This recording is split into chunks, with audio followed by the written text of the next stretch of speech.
Welcome chemistry ক্লিনিকে। তো মোটামুটি আজ রাউন্ড টু রেজাল্ট বেরাবে, মানে সিট অ্যালটমেন্টের রেজাল্ট বেরাবে রাউন্ড টু। তো রাউন্ড টু এবং তার পরবর্তী সব রাউন্ডগুলো মোস্ট ইম্পর্ট্যান্ট রাউন্ড, এবং এইটাতে তোমরা যদি কোনো কিছু ভুল করো তাহলে এখানে তোমরা সিকিউরিটি মানিও হারাবে এবং সিটও হারাতে পারো। তো রাউন্ড টু থেকে খুব ভালোভাবে খুব সাবধানে তোমাদের অ্যাডমিশন নিতে হবে, বা সিটগুলোকে তোমরা যারা ছাড়তে চাইছো সিটগুলোকে খুব সাবধানে ছাড়তে হবে। তো যে কথাগুলো বলবো সেগুলো খুব ভালোভাবে শোনো, মানে ভিডিওটা ভালোভাবে দেখো বা কথাগুলো ভালোভাবে শোনো, ঠিকভাবে বুঝতে পারবে। তো রাউন্ড টুতে বারবার বলছি, কোনো রকম ফ্রি এক্সিট নেই। যেরকম কী ছিল রাউন্ড ওয়ানে কী করতে, রাউন্ড ওয়ানে যাদের সিট অ্যালটমেন্ট হয়েছিল তারা রাউন্ড টু, মানে সিট অ্যালটমেন্ট হয়েছিল, তোমরা ফ্রি এক্সিট করে দিয়েছে, মানে তোমরা অ্যাডমিশন নাওনি। তো এইখানে আর ফ্রি এক্সিট নেই। রাউন্ড টু বা তার পরবর্তী রাউন্ডগুলোতে কোনো রকম ফ্রি এক্সিট নেই। কি বুঝতে পারলে? যদি রাউন্ড টুতে তোমাদের সিট অ্যালটমেন্ট হয় কিন্তু তুমি জয়েন করবে না ভাবছো, তাহলে তোমার সিকিউরিটি মানি পাবে না, মানে সিকিউরিটি মানি ফরফিট হয়ে যাবে। তো আবার নেক্সট রাউন্ডে যদি তুমি পার্টিসিপেট করতে চাও তাহলে আবার সিকিউরিটি মানি ডিপোজিটেড করতে হবে সব ধরনের কাউন্সিলিংয়ের ক্ষেত্রে, সেটা গভর্নমেন্ট হোক, সেটা প্রাইভেট মেডিকেল কলেজ হোক, বুঝতে পারলে কি, বিডিএস হোক, সব ধরনের কাউন্সিলিংয়ে রাউন্ড টুতে যদি তোমার সিট অ্যালটমেন্ট আসে আর তুমি যদি সেটাকে ছাড়ো তাহলে তুমি সিকিউরিটি মানিটা তোমার গেল, ফরফিট হবে। আবার নতুন করে সিকিউরিটি মানি দিয়ে তোমাদের রাউন্ড থ্রিতে পার্টিসিপেট করতে হবে। হয়েছে? আচ্ছা, তারপরে একটা জিনিস দেখে নাও, যদি তুমি আপগ্রেডেশন সিট পাও, মানে তুমি একটা কলেজে রাউন্ড ওয়ানে তোমার সিট অ্যালটমেন্ট এসেছিলো, রাউন্ড ওয়ানে তুমি সিট অ্যালটমেন্ট এসেছিলো এবং তুমি অ্যাডমিশনও নিয়েছো, অ্যাডমিশনও তুমি নিয়েছো, কি বুঝতে পারলে? এবং তারপরে তুমি আপগ্রেডেশনে গেছো, তাহলে কি আপগ্রেডেশন যাওয়ার পর তোমার নিউ একটা কলেজ এসছে, তাহলে তুমি সেই কলেজটায় গিয়ে আর ভর্তি হলে না, তাহলে কি হলো? তাহলে তোমার সিকিউরিটি মানি তো যাবে, তার সাথে সাথে রাউন্ড ওয়ানের সিটটাও গেল। মানে রাউন্ড ওয়ানে যে কলেজটায় ভর্তি হয়েছিলে এবং তুমি আপগ্রেডেশনে গেছিলে এবং নতুন একটা কলেজ পেয়েছো, মানে আপগ্রেডেড কলেজও পেয়েছো, কিন্তু সেই কলেজে তুমি রাউন্ড টুতে অ্যাডমিশন নিলে না, তাহলে তোমার সিকিউরিটি মানিও গেল আর সিটটাও গেল। কি বুঝতে পারলে? তাহলে খুব ভালোভাবে কথাগুলো বা ভালোভাবে যে যে কথাগুলো বলছি খুব ভালোভাবে দেখো। কি বুঝতে পারলে কিনা বলো? তো এইখান থেকে একটু সাবধান হতেই হবে, রাউন্ড টু রাউন্ড থ্রিতে একটু সাবধান হতেই হবে। তো চলো, আচ্ছা, রাউন্ড ওয়ান থেকে রাউন্ড টুতে আপগ্রেডেশন পসিবল, মানে রাউন্ড ওয়ান থেকে রাউন্ড টুতে তোমরা আপগ্রেড করেছো, অনেকে অ্যাডমিশন নিয়ে আপগ্রেডেশনে এসছো। আবার রাউন্ড টু থেকে রাউন্ড থ্রিও আপগ্রেডেশন পসিবল। রাউন্ড টুতে যারা সিট অ্যালটমেন্ট পেয়েছো এবং অ্যাডমিশনও নেবে তারা রাউন্ড থ্রিতেও আপগ্রেডেশন যেতে পারো, কিন্তু রাউন্ড থ্রি থেকে স্টে ভ্যাকেন্সি লাইন, মানে স্টে ভ্যাকেন্সি কাউন্সিলিং যেটাতে হবে সেটাতে কিন্তু আর আপগ্রেডেশন পসিবল নয়। কি বুঝতে পারলে কিনা বলো? তাহলে এইটুকু ব্যাপারটা বুঝেছো। এরপরে দেখো, তাহলে আজ তোমাদের 12টার পর রেজাল্ট বেরিয়ে যাবে, আর মানে 12টার পর রেজাল্ট বেরিয়ে যাবে, তার 1 ঘন্টাখানিক পর তোমাদের সিট অ্যালটমেন্ট লেটারও তোমরা পেয়ে যাবে, আধা ঘন্টা 1 ঘন্টার মধ্যে সিট অ্যালটমেন্ট লেটার পেয়ে যাবে, এবং আজ থেকেও ভর্তি শুরু হয়ে যাবে। মানে যারা নিয়ারেস্ট কোনো কলেজে পেয়েছো ডকুমেন্টসগুলো নিয়ে মানে ভর্তি হতে যাবে। এবার দেখো, আজকে যে রাউন্ড টুর সিট অ্যালটমেন্ট রেজাল্ট বেরাবে তার 4টে পসিবল হতে পারে, 4টে পসিবল।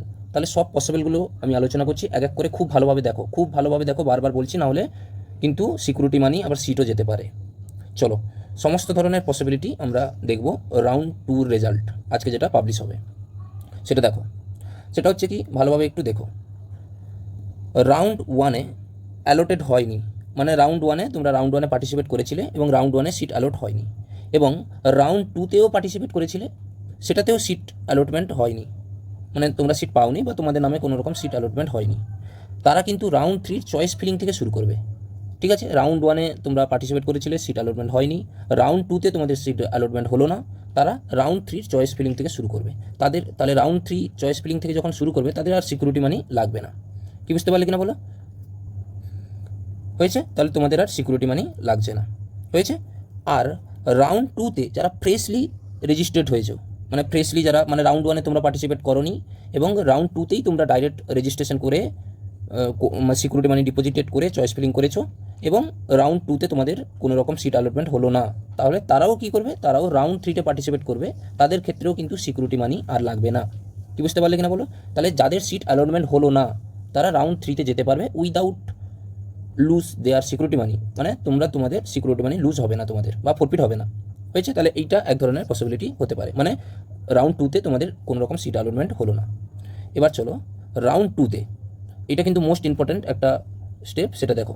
রাউন্ড টুতে রাউন্ড টুতে ধরো ফ্রেশ ক্যান্ডিডেট, রাউন্ড টুতে যারা ফার্স্ট রেজিস্ট্রেশন করে চয়েস ফিলিং করে চয়েস লকিং করে এসছো এবং রাউন্ড টুতে তোমরা সিট পেয়েছো অ্যান্ড রাউন্ড টুতে সিট অ্যালটমেন্ট হয়েছে, মানে ফ্রেশ ক্যান্ডিডেট তোমরা রাউন্ড টুতে পার্টিসিপেট করেছো এবং তোমাদের সিট অ্যালটমেন্ট হয়ে গেছে, তাহলে তোমাদের আরও 3 ধরনের পসিবল হতে পারে, সেটা দেখে নাও কী কী। তোমরা কি উইশ টু জয়েন, মানে তোমরা চাইছো কলেজটায় অ্যাডমিশন নেবে, তাহলে কি করবে, তোমরা কলেজে যাও সব ধরনের ডকুমেন্টস নিয়ে এবং ফিজ নিয়ে দিয়ে অ্যাডমিশন হও এবং অ্যাডমিশনের পরে তোমরা স্যাটিসফাই, অ্যাডমিশনের মানে তোমরা যে কলেজ চেয়েছিলে সেই কলেজই পেয়ে গেছো, তাহলে তোমরা আর আপগ্রেডেশনে যাবে না, বুঝতে পারলে? তাহলে অ্যাডমিশনের সময় আর আপগ্রেডেশন যাওয়ার মানে বলবে না যে আমি আর আপগ্রেডেশনে যাব না, আমার কাউন্সিলিং এখানেই কমপ্লিট, আমি আমার চয়েস অনুযায়ী আমি কলেজ পেয়ে গেছি, তাহলে তোমার কাউন্সিলিং এখানেই এন্ড, মানে তুমি তোমার পছন্দের মতন কলেজ পেয়ে গেছো এবং তুমি আর কাউন্সিলিংয়ে যেতে চাইছো না, তোমার কাউন্সিলিং এখানেই এন্ড। তাহলে কি আর কিচ্ছু করার দরকার নেই, আর লগ ইন রেজিস্ট্রেশন কিচ্ছু চয়েস ফিলিং কিচ্ছু করার দরকার নেই, এখানেই স্টপ করে দাও এবং তুমি কলেজকে জিজ্ঞেস করো কবে থেকে ক্লাস শুরু হবে, সেই অনুযায়ী তুমি তোমার ক্লাস শুরু করবে এবং তুমি তোমার সিকিউরিটি মানিটাও জানুয়ারি ফেব্রুয়ারির দিকে পেয়েও যাবে, কিচ্ছু করার দরকার নেই আর। হয়েছে? এবার কি হলো, আরেক ধরনের পসিবিলিটি হতে পারে, তুমি সিট অ্যালটমেন্ট হয়েছে, তোমার সিট অ্যালটমেন্ট হয়েছে, এবার তুমি জয়েনও করেছো, অ্যাডমিশন নিয়েছো এবং আপগ্রেডেশনে যেতে চাইছো, কি বুঝতে পারলে? তাহলে তুমি অ্যাডমিশনের সময় কলেজকে ইনফর্ম করো যে আমি রাউন্ড 3-তে আপগ্রেডেশনে যাব, তাহলে কী করবে, রাউন্ড 3-তে তুমি শুধু চয়েস ফিলিং করবে, চয়েস ফিলিং থেকে তোমার কাজ শুরু হবে। হয়েছে?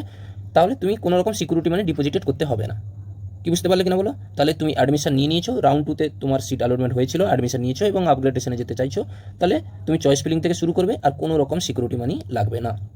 হয়েছে?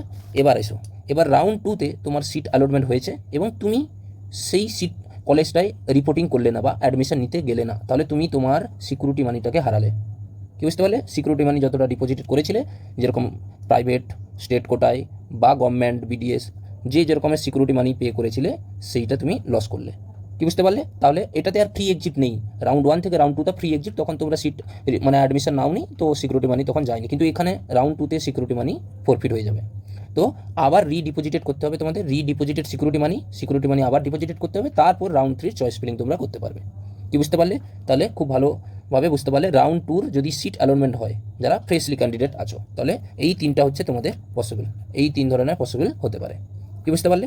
চলো এবার 3 নম্বর পসিবিলিটি কী হবে দেখে নাও।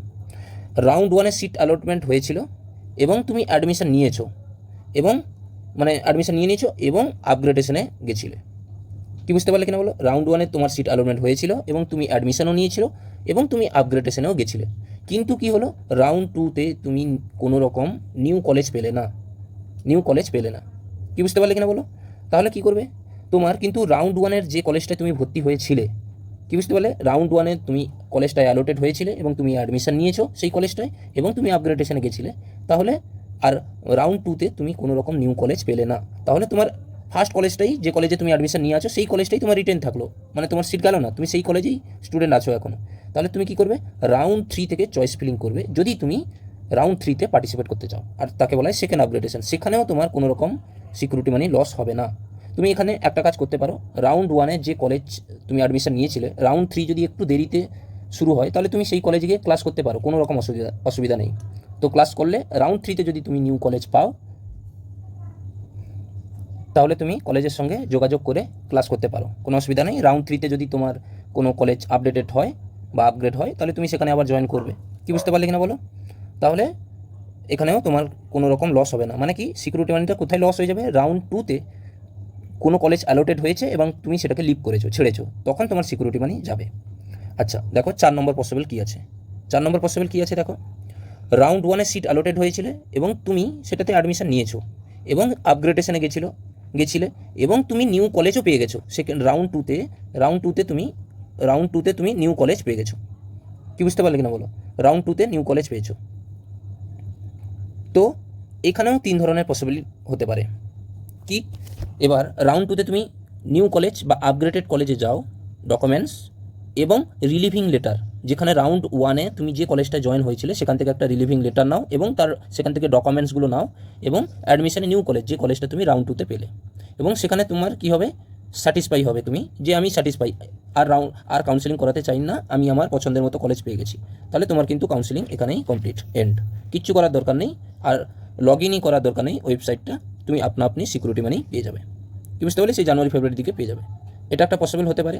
আর এক ধরনের পসিবল কী হতে পারে, সেকেন্ড রাউন্ডের আপগ্রেডেশন এবং নিউ কলেজ পেয়েছো, মানে রাউন্ড 2তে তুমি আপগ্রেডেশন করেছিলে এবং নিউ কলেজ পেয়েও গেছো, হয়েছে। এবার কী হয়, কী চাইছো তুমি, আপগ্রেডেশন চাইছো, সেকেন্ড আপগ্রেডেশন চাইছো, বুঝতে পারলে কিনা বলো। তাহলে সেকেন্ড আপগ্রেডেশন মানে তুমি নিউ কলেজ পেয়েছো এবং তাতে অ্যাডমিশন নিয়ে নিয়েছো নিউ কলেজে। সেকেন্ড রাউন্ডে তুমি ফার্স্ট রাউন্ডেও পেয়েছিলে, অ্যাডমিশন নিয়েছিলে, সেকেন্ড রাউন্ডেও নিউ কলেজ পেয়েছো, অ্যাডমিশন নিয়ে নিয়েছো, রাউন্ড 3তে চাইছো। তাহলে তুমি নিউ কলেজটা যেখানে ভর্তি হয়েছো সেখানে বলে আসবে যে আমি রাউন্ড 3তে আপগ্রেডেশনে যাচ্ছি। তাহলে সেই রাউন্ড 3 থেকে তুমি চয়েস ফিলিং স্টার্ট করবে। এখানেও তোমার কিন্তু কোনো রকম সিকিউরিটি মানি লস হবে না, কি বুঝতে পারলে। তাহলে ইন জেনারেল প্রসেস, কিন্তু প্রবলেমটা হচ্ছে এইখান থেকেই। তুমি রাউন্ড 1-এ একটা কলেজ পেয়েছিলে, আপগ্রেডেশনে গেছো এবং আপগ্রেডে হয়ে একটা নিউ কলেজও পেয়েছো, কিন্তু সেই নিউ কলেজটা তুমি রিপোর্টিং করলে না, মানে অ্যাডমিশন নিতে গেলে না। তাহলে কি হলো, তাহলে এইখানেই প্রবলেম হলো কি, তুমি সিকিউরিটি মানি তো লস করলে, তুমি সিকিউরিটি মানি লস করলে, তার সাথে সাথে তুমি সিটটাকেও লস করলে, কি বুঝতে পারলে কিনা।